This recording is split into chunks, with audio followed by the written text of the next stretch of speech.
Cool. Hey, welcome to my site, Seth King. Reviewing the NSS data 2022 specifically. Here's the landing page where we have a video explaining more about the NSS. But yeah, let's just jump right into it, shall we? If we head over here to overall satisfaction, this obviously just shows us the distribution of grading students with overall satisfaction in the universities.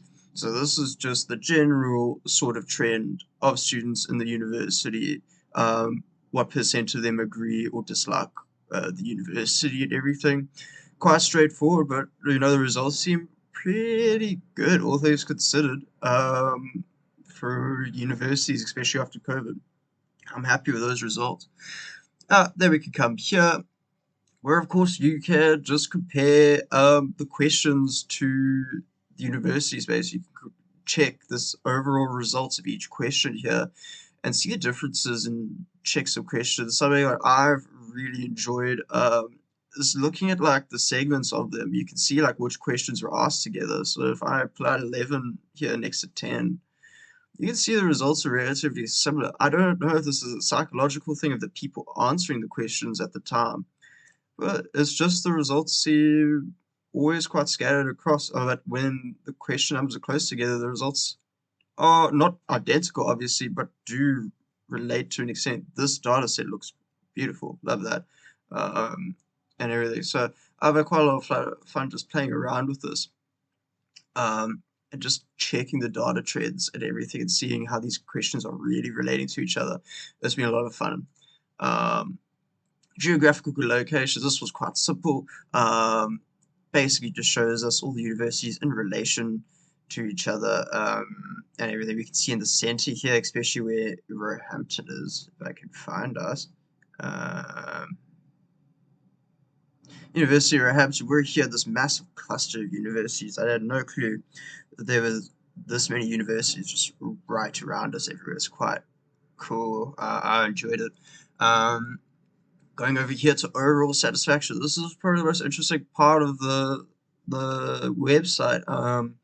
Although the graph is quite lackluster, it has a lot of information here. We can see from this section onwards, I mean, this right here, that is crazy low in comparison to everywhere else, like 5 outliers basically pushing the rest of this out. Everything else is relatively low. Um, why was that? I mean, you could probably go with one of the theories that the students in the student union were telling students not to give too high results in these surveys.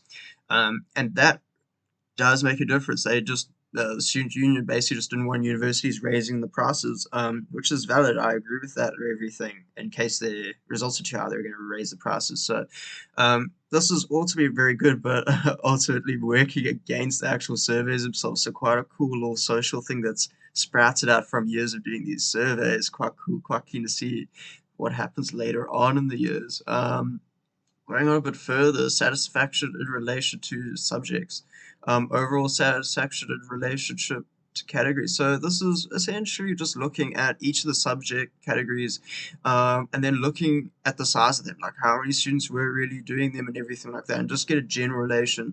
This is also good for just when you come back and look at sample sizes and everything, you can go, well, the reason the design guys are getting so much higher positive marks or whatever is just because there's more of them or something like that. Or the reason the design's more negative is just there's more people in design, rather than education would be an example of how the starter could be used. So yeah, very cool there.